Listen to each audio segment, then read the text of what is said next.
strategic clarity on professionalization and long-term value creation, equipping next-gen entrepreneurs with an IPO mindset. I think again, IPO is something that was briefly touched upon, but yes, a lot more to delve into. Please welcome our coach for this session, Mr. Dinkar Rao, Managing Director and Founder of Groval Euler Consulting. As a leadership practitioner with over 20 years of experience, Mr. Rao has partnered with over 300 organizations to translate strategy into execution. He is a renowned specialist in business transformation for MSMEs and SMEs, focusing on capital growth, governance, and preparing future-ready enterprises for scalable growth. Thank you, Mr. Rao, for joining us today. Excited and looking forward for what you have in store for this room. Yes, Mr. Rao, over to you to take this forward. The stage belongs to you now. Very good evening. Can't hear anything. Very good evening. Great, great. So thank you so much for wonderful interactions, and I will jump straight to the point. While we are talking about IPO readiness, I think the focus of this conversation for next couple of hours would be more on building your organization. Here I would require a lot of attention of all the business owners and also the people who are leading the businesses, whether they are working with very established SMEs and MSMEs or they are in the initial stages. I would require their attention to carry this forward. So this whole objective is for the next 2 hours would be to do maybe taking inspiration from what one of the panelists was talking about yoga. Maybe this is more like yoga in a IPL format. We'll try to touch upon various things which are maybe needed in a horizon of 3 years.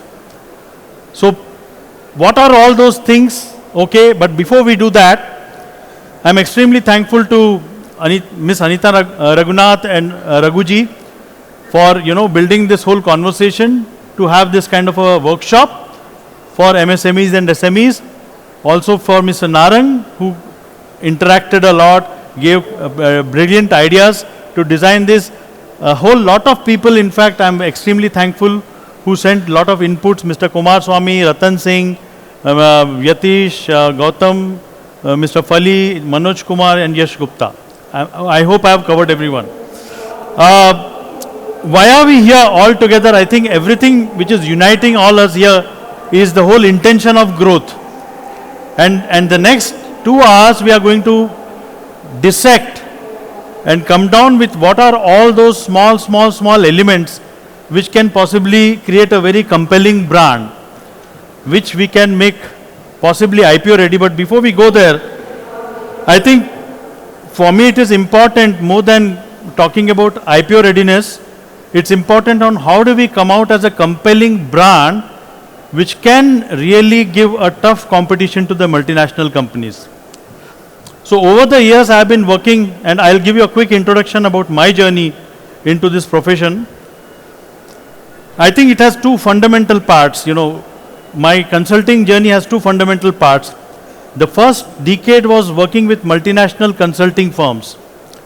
And that's where I understood that a lot of confidence building is needed in the brands. Inevitable. But how do we do that? I think if you look at the whole body scan of a brand, it has got 3 elements. A lot of people spoke about sales. I think where we work as an organization is also to build sales readiness, which is the blood circulation of an organization. We also work with cross-functional teams and leaders who kind of build the whole brain of the organization. And ultimately the brain and body can work only with the soul. So the soulfulness of the brand is extremely critical when we are working as an organization. So, ladies and gentlemen, of course I see ladies in minority though, but ladies and gentlemen, I would focus my conversation on what are those 7 levers which are very, very important for our business to make it rather IPO ready or future ready, or make it also extremely competitive to the foreign brands. And this conversation would require a lot of participation. From your side also, I will be asking possibly few questions, to feel free to take mic. We don't have many audience here, but quite a few audience who are very, very engaged during the conversation, so I would like to invite your ideas. So what are those 7 levers which are very critical for building the brand? This is what we are going to discuss as we go forward. But before we do that, would you agree with me that, the first thing possibly we will have to look at it is how do we, with the kind of opportunities we have, how do we enable the whole organization by building systems and processes? What are those things which we can do to build our systems and our people? And this is very, very critical, because would you agree with me if I say that the world is changing fast? We spoke about lot of things in terms of expectations, rising expectations of the buyer, urbanization, tier 2, tier 3 cities emerging. So what are the few things which are coming across very clearly? Don't you think that when you are dealing with your customers, safety is becoming of paramount importance? So there are definitely expectations, changing expectations and awareness about safety. You click of the button, you get all the standards which you must be searching for. And somebody was talking about reaching out to architect. Would you agree with me if I say that most of the individual buyers themselves start behaving like architects? They have started behaving like subject matter experts. They might be ChatGPT or Google experts, but then they can give a very tough time for any seller, and particularly if the seller is Indian. So a lot is being talked about compliance, a lot is being talked, rising expectations about the responsibility which the manufacturers have to take, not only during selling, but also post-selling. Responsibility doesn't end. In fact, what buyers are expecting is a perpetual relationship, which continues as long as the lift exists. There is definitely unimaginable, infinite amount of awareness also cropping in. There is urbanization, the mindset of the people is changing, technology is changing, and huge opportunities. All this is creating infinite possibilities for us. Now we are all working in an era where the opportunities are immense, even without IPO also. I think for you to scale to a decent level of turnover, the opportunities are enough. But are we in a position to capitalize those opportunities to the fullest extent? I think if we can focus our conversation on that and come out with some actions, by the end of the 2 hours, I would like to know what are your plans to take your organization ahead with this kind of infinite opportunities present. So, while there are opportunities which are very, very exciting, what are some of the things which are definitely infinite? I think if we sit with the database of opportunities, how many people we can reach out, how many builders are emerging builders, how many villa owners, and we were also speaking about infinite aspirations, you see. The aspiration of the mid-segment, the panelists also were talking about mid-segment being one of the very, very, very fast-growing segments. All these things are happening, but where is our readiness to meet these infinite opportunities? Some things are still not changing. And can you think of some things which are still not changing? Would you agree with me that the levels of professionalism, I would also request a few people to be ready with the mic in case somebody wants to share some ideas. What are some of the things, gentlemen, do you think which are not changing in our business even though the possibilities are infinite? Would anyone like to share? What are some things which are not still changing? I would request the organizer to hold the mic, please. Yeah. What are some things which are not still changing, even though the opportunities are infinite? Yes, sir. This is Jeevan from Hillfort Elevator. Sorry? This is Jeevan from Hillfort Elevator. Yeah, I am running company since 2012. So I have faced many challenges. Little louder, maybe you can take. Yeah, I have faced many challenges at the customer side. There is no proper MRP for our field actually. So based on that, there is a number of competitors, and day by day it was increasing in the elevator field. Okay. So in our area, I mean in AP and Telangana, in these areas, there is no proper standards because all what we are talking about these safeties and also these securities and all, the safeties which mean to develop the standards. Yeah.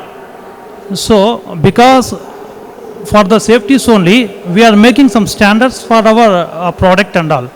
So there is a lot of disturbance for the end consumer to the for the MNC companies. The MNC companies can't meet the normal middle class person prices and everything. Yeah. Now they become the competitor to the local companies also. Yeah. By Can you just reducing keep their it price. short? What is one thing which is not changing? Yeah. Maybe, if you don't mind. Yeah. Fine, sir. What we have to take the prior responsibility, Yeah. whether the manufacturer of the component for suggesting the space or the design, what the engineer is done, or the end customer, what he actually requires the space or standards, or the architectural plan, what we have to consider while we are producing or we are supplying the product, who will be the more effective person. Okay. for, Identifying the key stakeholders. Yes. All right. Thank you. What are some of the things which are not changing in the owner's mindset also? Yeah, I would like the owners to pick up thoughts. What are some of the things which are not changing in our own system? Yeah, Mike, please. I would request the mic gentleman to be more active and moving here. Yeah, moving around. Yeah, Hello everyone, yeah, Jitendra from Earth Elevator this side. yeah. One thing that is not changing, and I think that would not be changed also, that is the buying behavior of the customer. Okay. Each right. and every customer want good quality, better services and safe product. And the safe product. So be basically operating on something which is like a contradiction. You want the best at the lowest cost. Yes, thank you.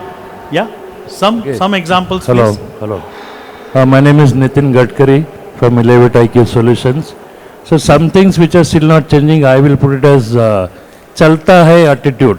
Okay. That is still not changing. If Chalta hai attitude of whom? of people, Of people. me, of Okay. anybody else, Okay. chalta hai attitude. All right. Ki all right. today things are happening the way it is happening. Let's not change it.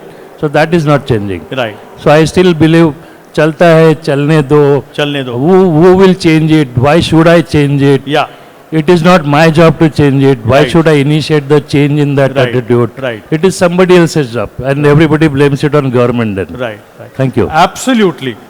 So, Mr. Gadkari, you have touched a very sensitive point, and I would request all the owners here to think that, do we have a tendency to externalize our challenges? For example, when we are giving a tough competition to multinationals, do we end up saying that we are not being covered by media? Our marketing budgets are limited. We cannot fight them. But you know, the irony of that is, everybody would possibly have the same challenge, whichever brand you represent. You will be definitely fighting with some established brand. I wouldn't call multinational. It could be established Indian MNCs also. But the question is, can owners and can the people working with the owners afford to externalize the challenges? And can we afford to keep this as something which is not changing for too long, because opportunities are infinite. But if the way we are looking at them is not matching the pace, don't you think that we will lose a lot of opportunities?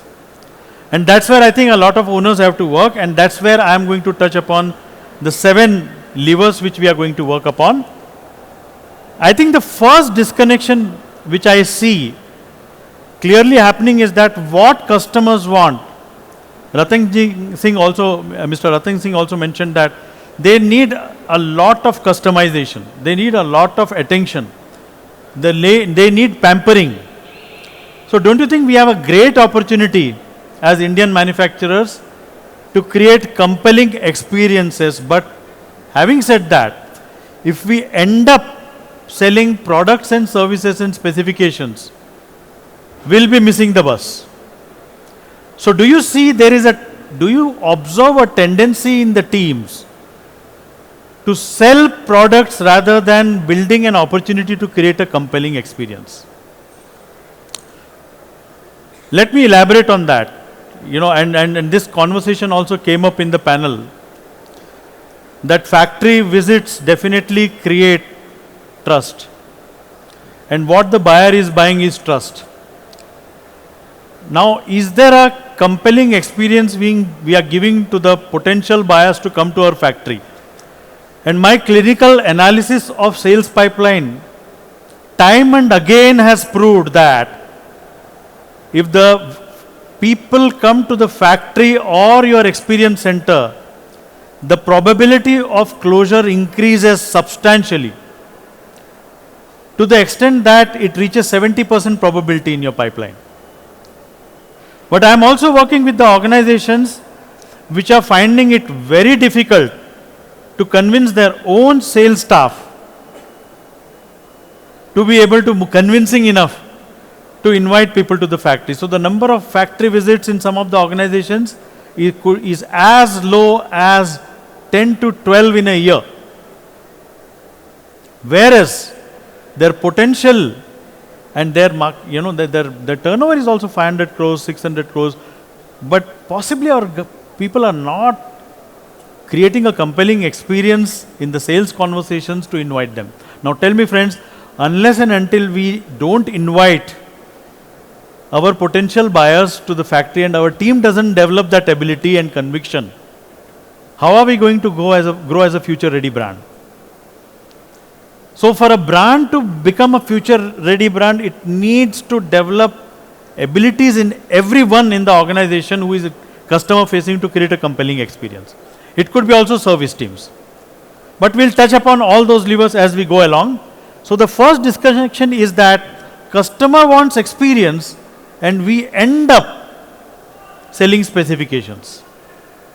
How do we address that? We will talk about it. So I think, let me elaborate where we started. We started with infinite possibilities. We said that there is enough market opportunity, but despite infinite opportunities, some things are not changing. That is our own mindset. What is our mindset? We tend to externalize things. For example, just a few minutes back, an architect madam told that, there are not enough Indian SMEs meeting them, and I'm not commenting on anyone specifically, but the tendency which we will have generally is that, architects are intimidating and it is very difficult to get their time, so why meet them? I work with lot of established building material companies who find it extremely challenging to ensure that their staff meets architects and influencers periodically. Yes, Mr. Gadkari, you had a question I think you are raising? Yeah? No? All right. So these are the things which are not changing, and unless and until we focus on elevating this whole aspect, I'll go back. Things are changing, but are we enabling the systems which ensure that our people go and meet potential buyers? Are we enabling people to do that job very well? Because world is changing and there are infinite opportunities, I think that is the first capability area. And if this change is not happening within our organization, then I would urge, possibly request all the owners to think, are we leading that initiative? Leading the whole aspect of becoming visible, confident and respected in the market. So what all it would call for, I'm talking more from the owner's perspective. So for an owner to be able to lead this whole campaign of compelling experience, what are the things you feel the owner may have to drive? Any thoughts? Mike, please. Yeah. What are the things owners may have to drive and let go of? Yeah, here, I think, yeah. To become a visible, confident and respected in market, what are the things an owner may have If to you want to be visible in the market, Yeah. there are the social media, yeah, there are the things that you can do Right. in your advertisement, marketing, yeah, and all things. Reach out the engineers, Right. reach out the contractors, reach out the builders, Absolutely. reach out your stakeholders, Right. end customers, villas owners. There are the multiple things you can visible. And so the By buck their means. stops with whom? If this is not happening, who has to take the lead? Who has to? Take the lead if this is not happening in a company. Of course, the owner can change The the. owner. Things. Any more thoughts? Absolutely brilliant input. There has to be a constant investment. Yeah, Mike, please. Another thing, Yeah. let me complete, sir. Yeah. Just 2 minutes. Yeah, sorry. Confident and respected in the market. Yeah, Confidence shows in the market that Yeah. how your value system Right. looking by the customers, Yeah. how you looks in the market, that Absolutely. build your confidence. absolutely. If you have ethical values, you know how to serve the people. Right. इसके लिए sir Hindi बोलूं क्या? बिल्कुल चलेगा. हिंदी में एक line है हाँ जी, कि किसी को कुछ बेचना है हाँ जी, तो उसको अपनी जगह रख के सोचना है करेक्ट, कि अगर मैं इतना पे करता राइट. तो मुझे कितना अच्छा चाहिए. कितना अच्छा था. तो ठीक है. Selling like a buyer, selling like a buyer, selling like a buyer. Feel like a customer. Absolutely. तो कॉन्फिडेंस अपने आप रहेगा. अच्छा बेचोगे तो कॉन्फिडेंट रहेगा. Respect in the market. Yeah but जब आपका सर्विस सिस्टम सही होगा, प्रोडक्ट क्वालिटी सही होगा, तो रिस्पेक्ट अपने आप हो जाएगी. yes, absolutely. But the point I'm trying to make is that the buck stops with the owner. He cannot externalize that. Sometimes I keep hearing when I work with some of the SME owners is that I've been telling this to our people, but they don't do it. It comes back to them. तो just fire them. Absolutely. Okay, you had a point? So actually, I also wanted to. Yeah. Am I audible? Yeah, absolutely. I also wanted to mention that a lot of this has to do with the value system, Absolutely. and that flows from the founder itself. Yeah. And sometimes I think I really liked your point where you said that a lot of us have fallen trapped to having a victim mindset. Absolutely. That we tend to victimize the market situations and all. First of all, we have to shed that, Yeah. and the owner has to, the founder has to take the initiative to Absolutely. cultivate the culture. Then only these values will get inculcated in the team. Absolutely. And it is a relentless pursuit Yes, yes, yes. and very tiring also.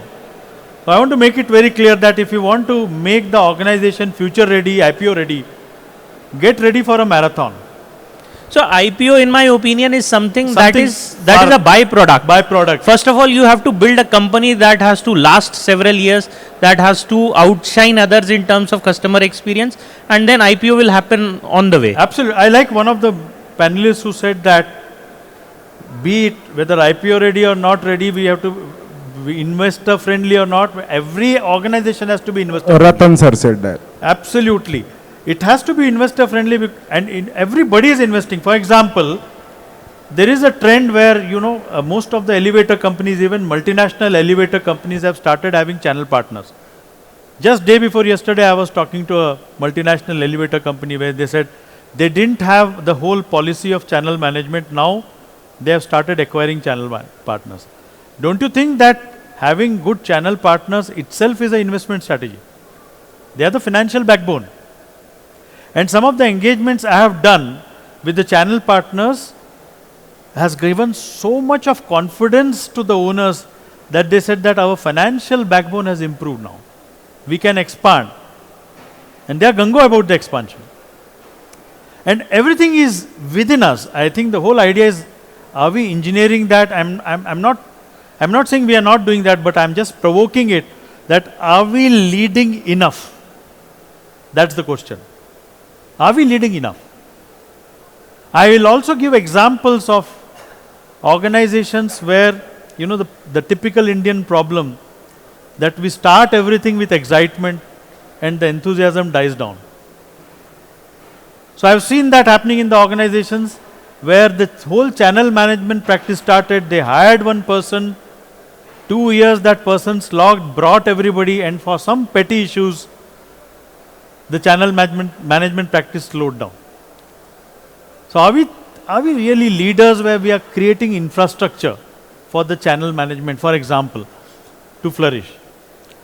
Are we creating infrastructure for digital campaigns to run steadily?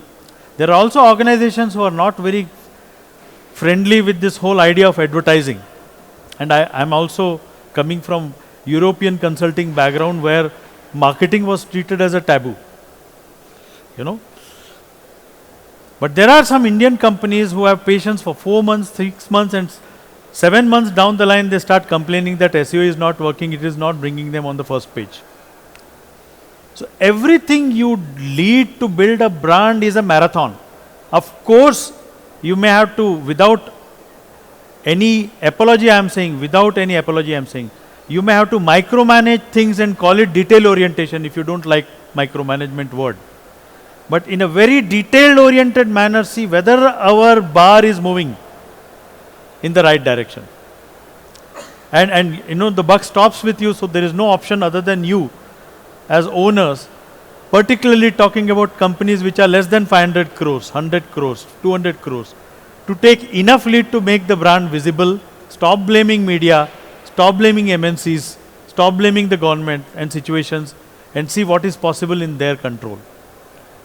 And this is not a upadesh I am giving, but I am saying that, you know, the patience levels have to go up, because I have worked with some of the companies who have suppliers in China, and one thing which they talk about China is that the people in China have infinite patience. When an Indian buyer goes to China multiple times and doesn't buy anything, they will receive the person with the same level of enthusiasm next time also. But let us touch our hearts and ask ourselves a question. Do we have that kind of patience with our prospects? And do we start judging them too fast if they are not converting? These are some of the questions when it comes to the leadership gravitas.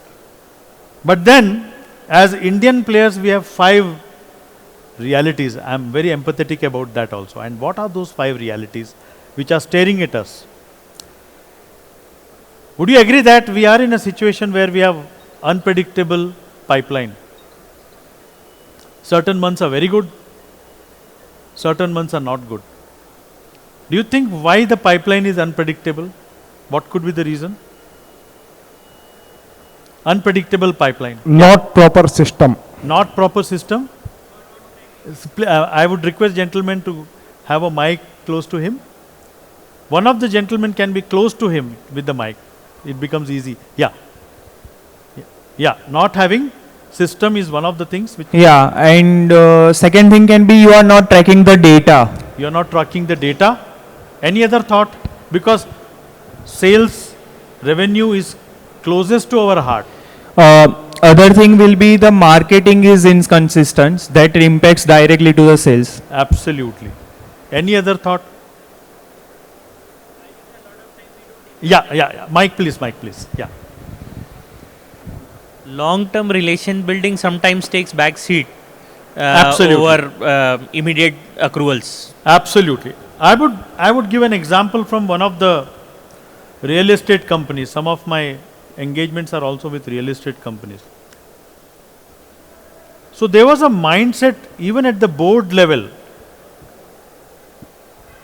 that because of a particular political issue we can sell only so much. And it became a narrative in the organization. So what everybody started saying, yes, we have a political problem. I'm talking about Hyderabad. Yes, we have a political problem. It's not good for real estate, so nahi hoga. Similarly, ek aur aisa problem. You know, we as in India we follow a lot of months where buying should not be done. You know, which is called Mudha or Pitru Paksha or whatever, Ashad. We invested a lot of time to neutralize this narrative. And when the folks started believing that there is nothing called right time and wrong time, every month you can sell and every month you can create an urge to sell, the sales started multiplying. The same set of people who were blaming and externalizing the situations started selling very well. And unpredictable sales also happens because of an unpredictable leader who is not driving the narrative properly. If the leader is not predictable, Praja also is not predictable. So how the leader can build a predictability in his own behavior, cadences, methods, system. Second reality is cash flow pressure. Most of the times it is also a function of lack of initiative. Are the people sensitive enough to collect on time? Founder-centric operations, conveniently doing upward delegation. Ensuring that the founder is busy with mundane activities. This is a very serious problem. Do we have a company where people are delegating the work back to the founder? Or do we have founders who are silently enjoying it? That things don't move without my presence. Price-driven competition. Discounts are given just like that. Month-end pressures. And fragmented growth efforts. Somebody was talking about the whole, if you start measuring the effort itself, it is a wavering effort. So gentlemen, without worrying about IPO readiness, I would like to say, can we all think of building consistency to see that whether we talk about IPO or not, we are doing justice to the infinite possibilities. We have a growth story.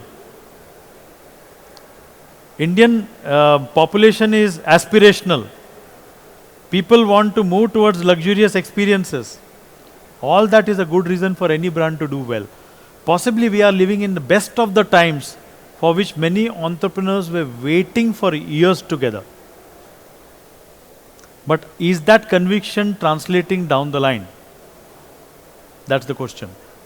And then what are the capabilities which we need to develop? I will talk a bit about it a little later. But I think, would you agree with me that all this requires change? Would you agree with me? Yeah. Would you agree with me? I need a louder yes. Yes. And the change has to start from us. Change has to start in terms of how do we build alignment, how do we build adoption, and how also we build the discipline in the organization, which is not a great word to use at times. But disciplining the whole thought process. I am not saying that we should do a march fast, but I am talking about disciplining the whole way the organization works in terms of deployment of energy and efforts. And that all starts at the top. And talking about this growth, actually, I was also listening to some of the recordings which came to me. And one of the folks said that we are not growing, our CAGR is not growing in the rate it should grow, although there are infinite possibilities, multitude of possibilities. I think the growth stalls not because people are not putting efforts. That could be one reason. But are we changing the direction of our efforts is also important.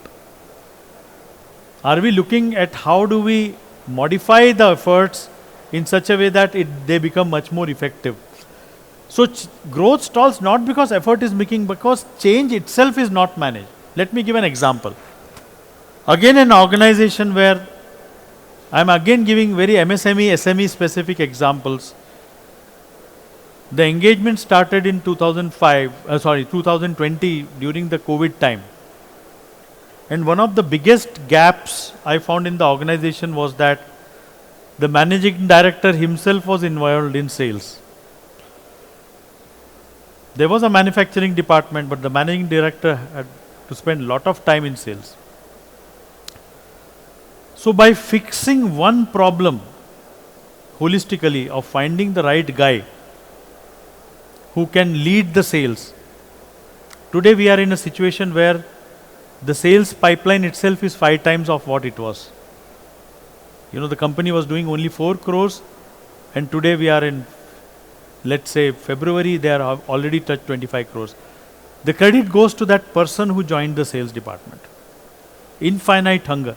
And a lot of it happens because You know, if you actually look at most of the organization, the major problem is, are we selecting the right people who can help us to become a future ready organization? Most of the organization growth stalls because of improper selection of people. And the managing director or owners don't decide what is right, what is wrong, and possibly they come out with a success parameter which is vaguely defined. But can we go to the depth of what exactly we want, what kind of people we want? We may not search for the best candidate, but we need to see who is suitable for our culture. Suitability is very, very different as compared to eligibility.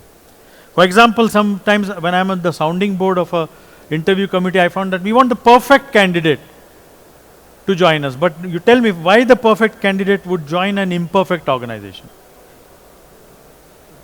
So the expectations of the owners are very high. But their readiness to accommodate somebody who is so-called perfect is not there. But on the other hand, I have found that the founders who are quite reasonable about themselves and understand what to expect and embraced imperfection, but not compromised on ambition, they have selected very good people. For example, this company, we selected a person from a village farmer having barely any knowledge of capital equipments but enormous eagerness to grow.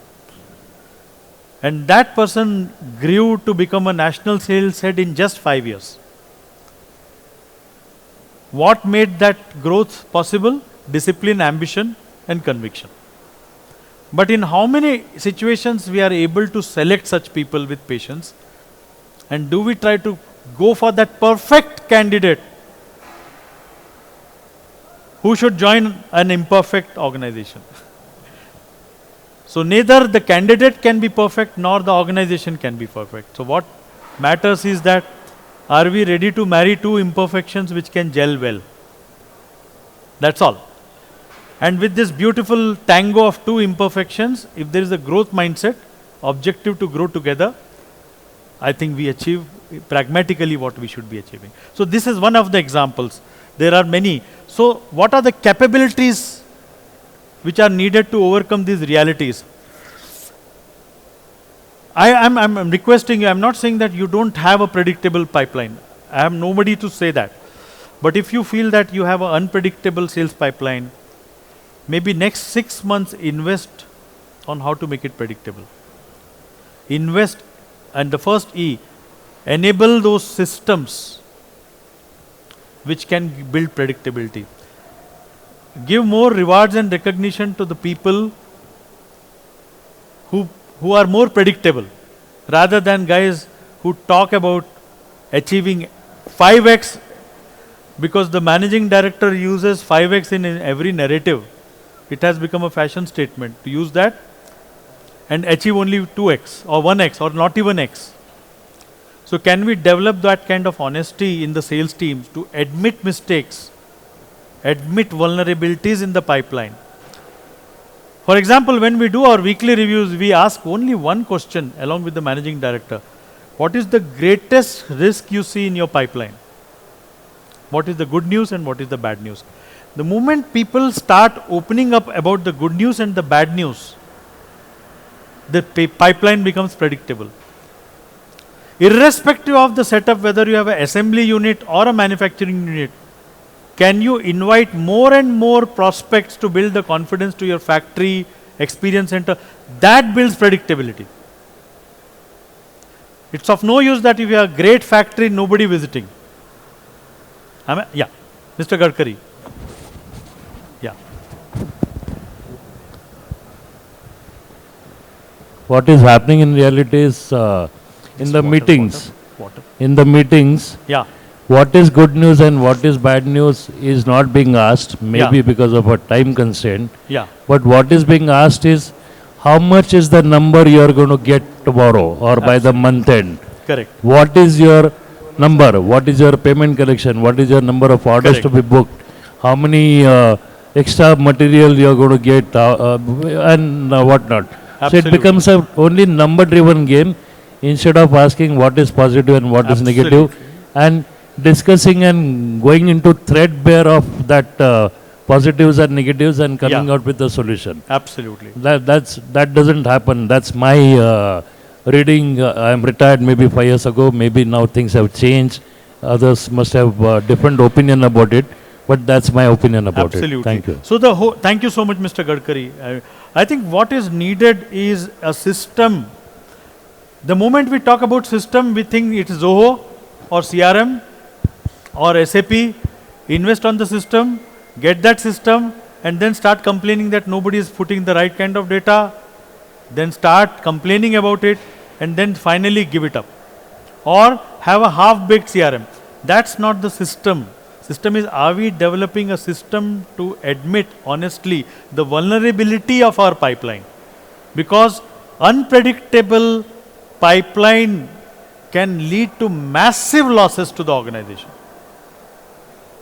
It's like, you have workers ready in the assembly line based on the projections given by the salespeople. It happened in one of the organizations that the salespeople gave projections. The production planning took it very seriously.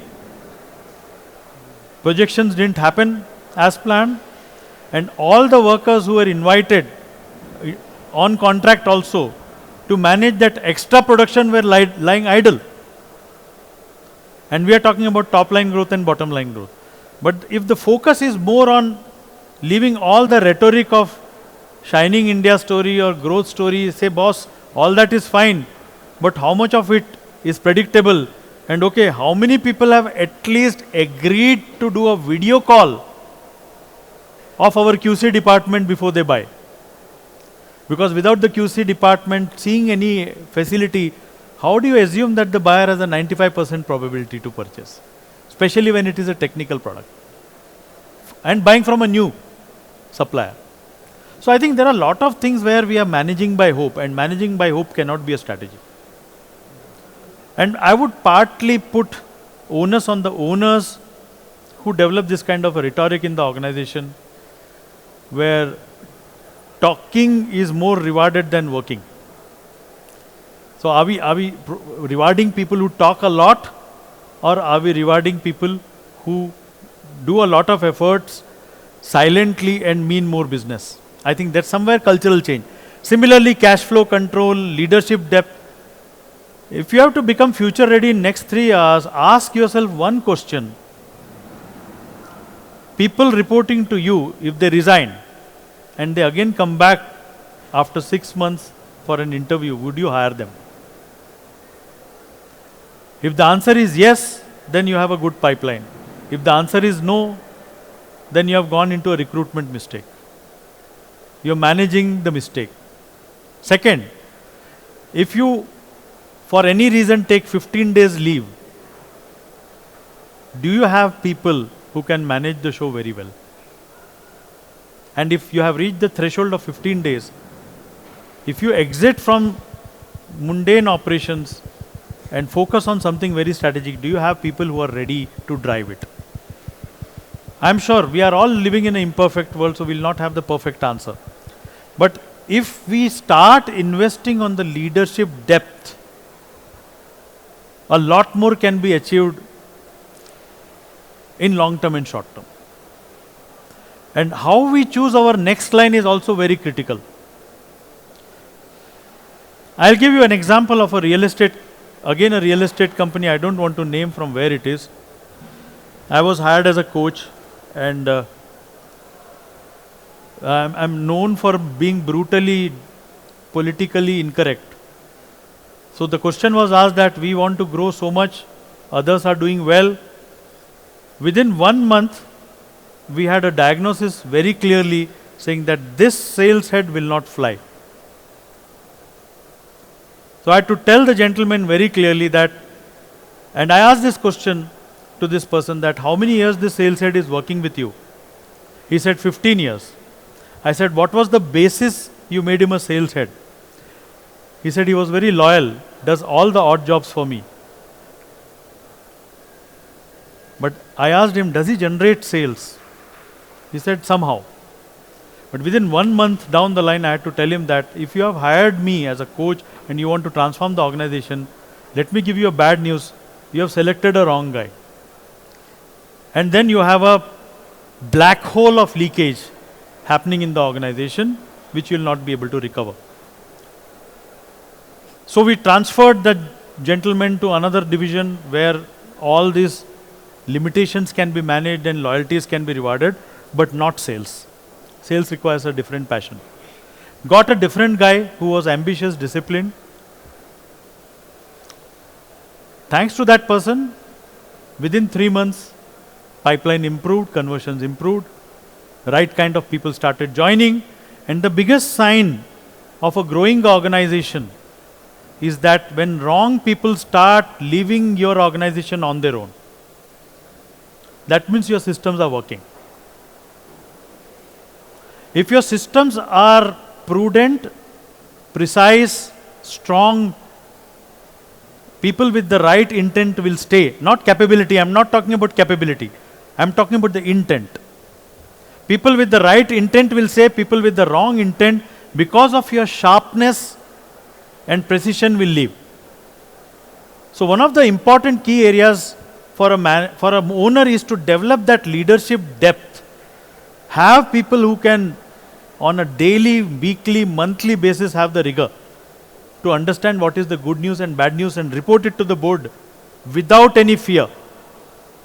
And for the owners, it is important not to shoot the messenger who brings the bad news. Otherwise, people will not bring the bad news. Most of the times it happens that this person is negative. But if the person is coming with a bad news and an action and a question, how can we solve it? You have developed the leadership depth. I would also like to go and, I was inspired by the panel discussions where experience and trust was given a lot of impetus, focus. Value-led positioning and pricing, absolutely critical, but the question is everyone understanding the meaning of what is value? And a clear roadmap which gets monitored daily, weekly, fortnightly, monthly. If you want to achieve 2x in 3 years, need to be very surgical in the way we are moving. So I would request you to look at this and write down in your book, which I will possibly engage with you towards the end, which of the 2 capabilities you think you need to build in your organization right now, which will take care of a lot of problems related to fragmented efforts, cash flow pressure, or people depending too much on founder, or unpredictable sales, which are couple of capabilities which will automatically take care of many problems. I would request you to write down in your book. Just take a couple of minutes, I'll take a pause.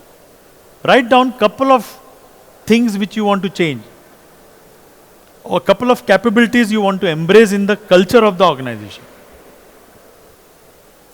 Culturally, what are couple of capabilities you would like to? And I would request the gentleman with the mic to just move around, to move around, and I just want to get an example of what are those couple of capabilities you would like to share. Some examples please, some volunteers who can share couple of capabilities you would like to embrace. This is the question, which can solve a lot of problems for your organization. Any volunteers? Yeah, again Mr. Gadkari. I would also like somebody, yeah. Mike. Okay, coming to unpredictable sales, if your funnel is not correct, and then you are being asked constantly, what is your forecast? Yeah. And what happens in the end is you don't do something which is there in the system in the funnel, but you do something which is out of the funnel. Yeah. Okay, fine. The numbers are made, the values are made, the targets are made, everything is done. But then this unpredictable sales funnel which if improved, then in the meetings with the sales and sales head or the MD of the company or owner of the company, if there is a meaningful discussion happening on this sales funnel. So sometimes I have noticed that some project is not in the sales funnel. It is there in the back of mind of a salesman. Yeah. He doesn't tell his sales head or his boss that or his MD that I can get this order. Yeah, sorry, Mr. Gadkari, my question was for the people who are doing business, what are couple of things you would like to embrace? That was the question. So I'm coming to Yeah, get rid of this unpredictable sales, Yeah, which that is is that fine, don't but- hide anything, Yeah. don't hide anything, don't hide any funnel. Put Yeah. everything Don't into hide the, the funnel. system. Don't Yeah. hide the funnel. absolutely. Point made. Thank you, Mr. Gadkari. I want from the people who are facing this problem on a day-to-day basis, where they are working with the sales team and you want to develop something, to couple of capabilities to make your pipeline, your build, your whole business engine more predictable. Yeah. Yeah. So can I? Yeah.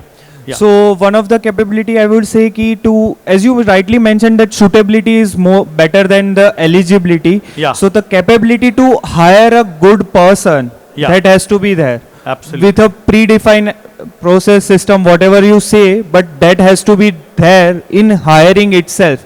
Because that is the start point of everything. I will say key owner dependency, yeah, anything capability. Absolutely. So that can be there. I think that is the biggest capability to lead to all.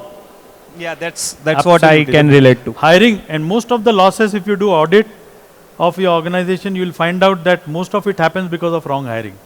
Be it in service, be it in sales, be it in channels. Yeah. Agree. That's why owner dependency is always high. Yeah. Yes. So two changes that I am trying to implement in my organization, even with good salespeople, is one thing I would like to embrace them, have them embrace an abundance mindset. Absolutely. Right now, I don't see that much in a lot of young people. And second thing is, I don't want them. I want them to introspect the rejection or losses rather than take it emotionally or take it on their ego or prestige. Absolutely. We'll come to the mindset when we go to the other levers. Thank you for these. So, one request I would like to owners, make to owners is that whenever you are sitting in your reviews, please understand that review meeting is not bhashan, where you make big claims that this is what you want the organization to become. And sometimes owners mistake it as motivational session for their employees. Yes, they work. Definitely it work, but they are like soda. You give them, they possibly some of the people do a good acting that they got motivated. We are a very smart breed of people. We know how to survive. But the bigger problem is that doesn't get inside even if the person is honest, because evolution is not just announced, it is built. It is like giving a proclamation on how to lift dumbbells. Unless the person goes to the gym and spends half an hour a day or does yoga daily, capabilities will not be developed. So be it marketing capabilities, service capabilities, sales capabilities, are the people showing consistent focus to improve? Yes, you can announce, but if your review meetings are such that your team is speaking for 80% and you are only talking for 10 to 15%, then you are arriving at an organization which is far more capable than a meeting where you get exhausted or you get excited. Both are not good signs. Talking about what you want to do for the organization. Once in a while, town hall meetings are fine. But capabilities cannot be, if you have to keep a city clean, you just cannot say city should be clean. And you cannot say 1,000 times the city doesn't become clean. You have to build the infrastructure and mindset. Same thing is with the organization, where you have to develop that hygiene in the pipeline. You just cannot say, I have announced it, so it should happen. This also is a disease which comes to other leaders. That I have told this person, why is he not doing, I don't know. Capabilities are not just announced, they are built. And the job of the leader is to build the infrastructure. So capabilities are not just announced, this requires behavioral plus operational change. Which means that are we also talking about operational change, apart the way the whole organization, for example, is structured. I'll give another example. One review was happening and the board, it made itself very accessible in the daily huddles. You can imagine, the daily huddles were also, board was present. And they told that, we have an open door policy, anything is there, went out. So the person didn't have courage to say in the meeting, but after the meeting he called the board member and said, A, B, C, D things are happening in my region which will not take our organization to the next level. And this person was just 2 years in the organization, very junior, management trainee who worked for 2 years and showed so much of loyalty to the organization. But because of the bureaucracy, he was not able to went out. So operational change is the example. Are we making systems much more accessible for the people to create an organization in a healthy manner where the whole talent is integrated and everybody has that confidence? If the sales folks or service folks don't have confidence to talk to the managing director, then they'll not have confidence to talk to Ultra NHI. The best way for them to get the exposure for Ultra HNI people is to have a breakfast with their MD. That's where they understand how to behave. So I think they are fundamentally small things. The best way for them to understand what a compelling experience in 5-star is all about. One of the rewards could be to send them along with their family to a 5-star hotel for a breakfast. If we keep giving examples of Mercedes and Taj and Oberoi for the people who are barely have any access to these brands as salespeople, I think we are doing injustice. And I think these 5-star examples and Mercedes brand has been overused in some of the conversations in the organization. That don't sell the vehicle like a Maruti, sell it like a Mercedes. People make such statements, but the salesperson doesn't know what is Mercedes. Have you taken him on a ride with you and shown him the showroom and said, this is how it is sold? So what I'm trying to say is that the owners have to become more grounded. They have to understand what is reality. And understand that if somebody has to dream big, he has to first get an exposure of what is big. And that job cannot be outsourced. That job owner has to do it himself. Lot of things can be outsourced. So the first E of elevate was enable. What was enablement all about? Create people and create systems. The second lead was take personal ownership to lead the organization. If the buyers are not getting compelling experience, it is because of you. You cannot say it is because of my people. I'll give an example of a company with whom I worked in Oman. I don't want to name the company and name the CEO, but he was an Arab CEO. He said that even if one customer is unhappy, it is publicly advertised that he can call me on this number. And what is the result of that? The CEO gets calls directly if the buyer is unhappy. And you know all this NPS system, Net Promoter Score system, where we talk about. He had a very loud dream. He said, why even one customer should be unhappy? Practically, we say it's a dream, but he said that customer can be unhappy with product, customer can be unhappy with service, but the customer should never feel that we have not tried enough. So one of the metrics which they carry in the service is, do you think the service person tried enough to solve your problem? And if the answer is yes, then the service person is doing his job. It's a capability issue which we have not developed. See, that is the level of ownership which I'm talking about in L part of it, lead. Because externalizing the problem, saying that my sales folks are not good, my service team is not good, my marketing team is not good, will only lead to a brand which is not good, and you are the custodian of the brand, you sign the balance sheet end of the day. So as all the good things comes to you, all the bad things also come to you. So are we taking the leadership to a level where you create catalysts in the system who take the ownership to solve it? And we are imperfect as human beings. The organizations will be imperfect. Let's accept that. But are we trying to do better with that imperfection? That is the whole goal. And the third part is empathize. That's what is empathy. That understanding that we are not perfect, so our people will also not perfect. The perfect dream girl will not join your company because you are also not perfect. So empathize, understanding that customers buy peace of mind, not machinery. Now this is a problem where salespeople particularly get into spec matching. Sir, हम भी वही देते हैं, हमारा क्यों नहीं लेते?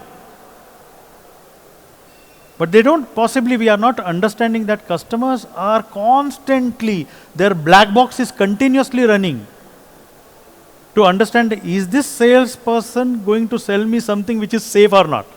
First of all, is this salesperson looking trustworthy? That's where the brand starts working. Am I communicating, gentlemen? And you know, ironically, I was listening to the panel discussions also, where in the high-rise buildings, there is an increasing focus on buying only multinational established brands. You know, look at it. Most of the high-rise buildings are constructed by Indian builders in India. Would you agree? Yes or no? No multinational building company has come here to set up the buildings.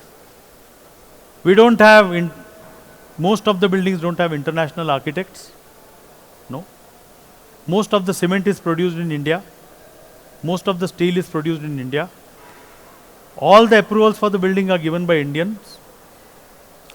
So when it comes to elevators, why the trust level of the builders is so low? We can live in the penthouse of a high-rise building fully trusting the Indian cement, Indian steel, Indian architect, Indian contractor, Indian laborer. We don't imagine that the building will collapse. None of the buildings, by the way, if you go by the records, construction industry follows a lot of checklists like aviation. Of aviation, I can't give examples now. But construction industries are known for checklists. And we have enough evidence of that the buildings have not collapsed. So why do we think that the lifts will collapse? I think it's a lot to do with the conviction of the salespeople. But who will build the conviction and who has to work to build the conviction? That's brand building, gentlemen. From the day one, the first salesperson joined, what kind of a culture we are creating in the organization that will multiply. And what kind of salespeople we are tolerating also becomes a bottleneck at some point of time or the later. So empathizing that they don't know this and making them much more capable, empathizing that you did a mistake. But empathy has to end at one stage and say that I am empathetic, that's why I am not going to allow the guy. Secondly, evolution is a process, it's not an event. How much time we have? Sorry? 10 minutes, okay. Evolution is a process, it's not an event. So when we are working on evolution, please empathize that it's something which cannot move very fast. It is a process, it's not an event where we celebrate. And I would like to park this idea with you that for the next maybe 1 year, try to create systems in the organization which focus on volume, value. How are we going to increase our volumes in terms of sales effectiveness? How are we going to increase value in terms of premiumization? What kind of methods we are giving to the team to explain importance of experience? Explaining them how the 5-star brands work. How are we going to create velocity in the way they work? And how are we going to create vibrance? All these 4 V's can be felt by one simple parameter. If our folks are able to convince the customers to visit our factory, visit our experience centers, they have created enough vibrance. Just go with one muscle at a time. Focus on one core muscle which can take care of a lot of problems. And like this, you know, instead of working in too many things, let's figure out this is how possibly we'll be able to differentiate with better experience creation. How do we build governance without killing speed? Very quickly, introduce structure in a changing environment, make decisions faster. How to make decisions faster despite dependencies, how to reduce ambiguity in ownership and approvals, how to run operations with clarity. These are all reflective questions. There is a handout also which will be available on QR code, which will be, which will help you to reflect more on what we are going to talk. But what I'm trying to say is that assess your own learning needs and governing models for executing discipline, because the buck for the brand starts at the top, and stops at the top. So the fourth V of Elevate is, how do we move beyond price and specification? Possibly this is the longest one, very well mentioned in the handout which I have shared. So there are 7 levers to this V itself, which is, and this is something which you may have to carry not for 3 months, 6 months, but for 3 years to make the organization much more investor friendly. What are those? Elevate people, focus on people quality, take interviews where people have mindset to grow, capability can be developed, ownership cannot be developed. So if you keep lecturing people on, sorry for me for using this word, but lectures on ownership will not help. Either the person has it or he doesn't have it. What you can develop is capability and the mindset. It is infectious. They work with very good management. They get infected with a positive mindset. But commitment, it's like a chip. It's there or it's not there. So in your hiring, possibly figure out if ownership is dear to you, what are the questions you should ask to know the ownership level. For example, if the person has taken ownership of his family, by and large, he might be also taking ownership of the organization and his own life. The second part is process effectiveness. Focus on the sales process, service process. Focus on something which is very unpopular called discipline. Can we establish a flow, daily hurdle, weekly hurdle, scalability, elevate product, focus on reliability, compliance and fit. I think having those people who can visit along with the sales folks who represent quality control could be a great idea. So do we have people who represent the quality? Because if you ask your own salespeople, can they talk for 3 minutes on the quality control measures you take in the organization, like some of the panelists said, the metallurgy, the material? I don't think many of our salespeople would be able to talk about that. So are we developing the product quality, and more importantly, are we communicating it to our sales folks that this is the reason we are better? Are we working on the customer experience, quality, customer experience, ease, emotion, advocacy? Are we communicating the example of Make in India, which one of the panelists mentioned, but with not just nationalist pride, but that we can definitely make good products. Most of the good buildings are made in India and they have not collapsed. So there is no reason why you should feel that the lift will also collapse. Sales readiness, focus on sales quality, professionalism, trust, and customer focus. Service readiness on the moments of truth, which is, are we giving those touch points? I'll just give you one example of how to build the reputation. One of the organizations came out with this concept of debriefing. I have been part of the management committee for many of the apartments where different left organizations were involved. Multinationals mostly.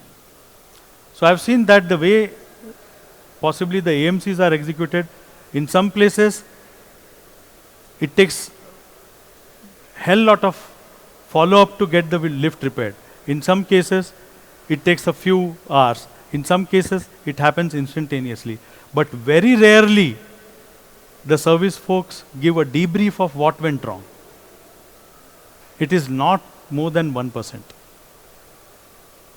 If the RWAs are educated on how they can take care of their lifts and enhance safety and make them partners in building safety, lot of complaints will stop coming. Because most of the time, people who use lifts are association or people who are staying there, and the people who abuse the lift are also the same residents. So can we build that reputation by guiding them properly? Branding, the last but not least, is about recall, simplicity, difference. If you think branding is something which you can start 2 years down the line when you start the organization, gentlemen and ladies, we are wrong. I think we need to start branding from the day one. It could be from the person whom we have hired, the branding starts. And these are the 7 things within the V of Elevate which I wanted to touch upon. These are available in the handout which has come to you. people quality, service quality, sales readiness, process quality, product quality, customer experience and branding. I would request that these are the 7 things which we should try to consciously invest into to build an organization, whether it is IPO ready or not. I would say that it is a brand which is more customer friendly, where it can give the toughest competition to the multinational because of the levels of customization and levels of customer experience we can give. We have to declare to ourselves that we can give tough fight to others. And we can be the best players. Who knows that most of the people sitting here would start supplying to the brands abroad. Last 5 to 10 minutes I'll take, with your permission. All these ideas will go for a waste unless we don't turn the ideas into implementation. And unfortunately, we are known for having ideas and not acting. So I would request as the owners to see how we can become an organization which can act more than talk more. You don't scale functions, you scale behaviors. What kind of shift is needed? Diagnose, defend, don't defend. So maybe when we are having our party after this, we can discuss what are some of the behaviors which we need to shift. I don't know whether we have adequate time for this conversation now, but I would love for you to focus on one reality, which is not a good reality you are living with. It's like a cancer which can affect the organization, or if not cancer, diabetes. What is one capability you should build next? And one behavior which you should make it change in your organization. Request for the next 6 months, only work on one. Because that one will have interconnections with many. If conversions are not happening as per your expectation, there will be one major problem why it is not happening. If we are not getting adequate NPS, it could be for major reason. If we are losing some of the customers who are very valued, it could be for one major reason. So focus on that. And how do we create alignment? Very quickly, trust, reviews and reinforcement, daily, weekly, monthly, strong reviews, where 90% of the time our people are talking and 10% of the time we are opening our mouth. Otherwise, it will become a review of the board done by the employees. It will become reverse delegation. So the people start reviewing you rather than you reviewing them. And that will not take us anywhere. For that, I would request you to start a campaign as an owner of the organization on the principles of IDA, which is a marketing technique. Get their attention to a big picture. That why we want you all to change. You will grow, you will get incentives, you will get better package, and we will grow. Campaign that simple message on the principles of marketing principles of IDA, where you get their attention. Once you get their buying in, many people start joining the whole objective of change. And many people start joining because they have given attention to you. And when they give attention to you and your objective, change management becomes easy. But when you are thrusting them that India is a great market, we all can grow, it's just an announcement. Possibly they have not given enough attention because they have not bought in the idea. The question is, after giving attention, are they showing demonstrated interest to evolve? So the whole idea is to create interest by giving capabilities. Build them up. They have more motivation to possibly attempt what you are talking.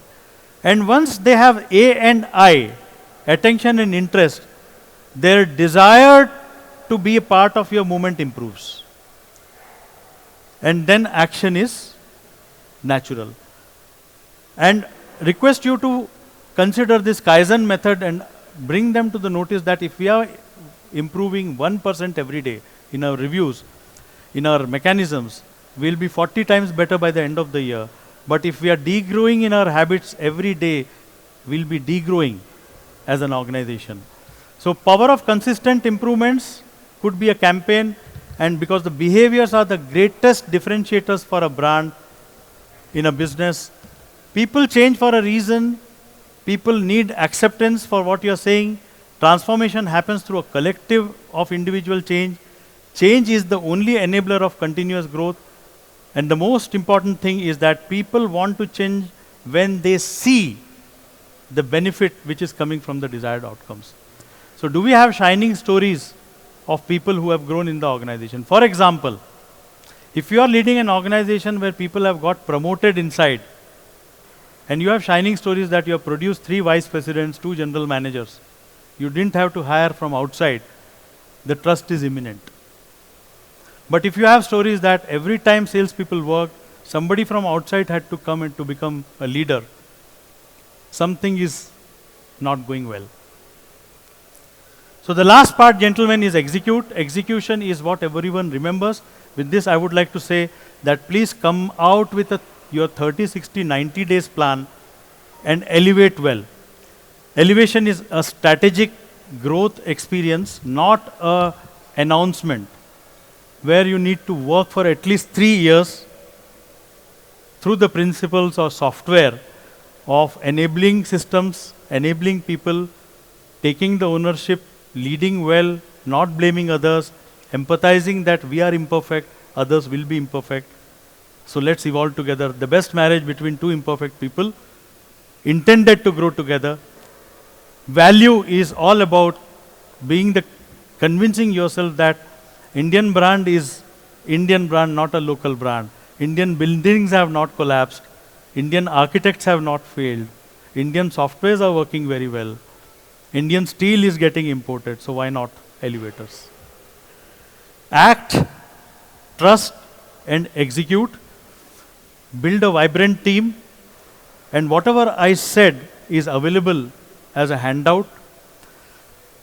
Build your sales readiness, build your cross-functional nervous system, because just sales is able to develop itself is not going to suffice.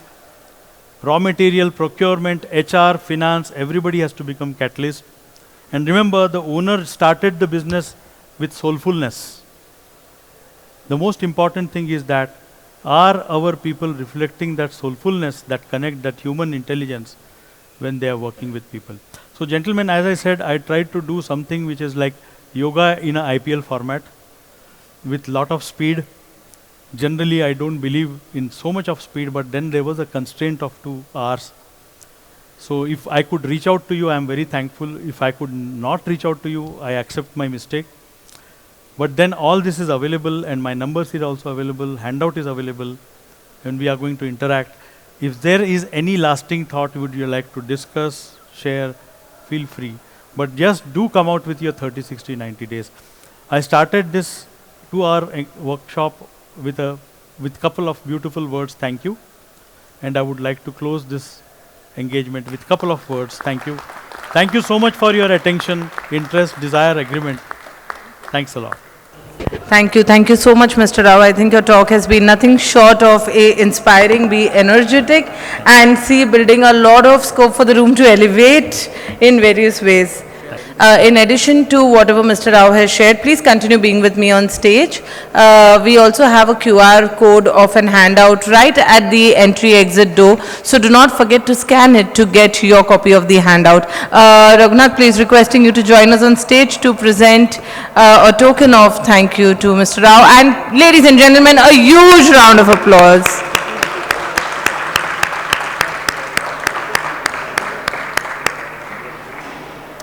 This brings us to the end of the Elevator World India Summit 2026. We extend our deepest gratitude to all our speakers, moderators, and all attendees for sharing data-driven insights that are shaping the future of mobility in India.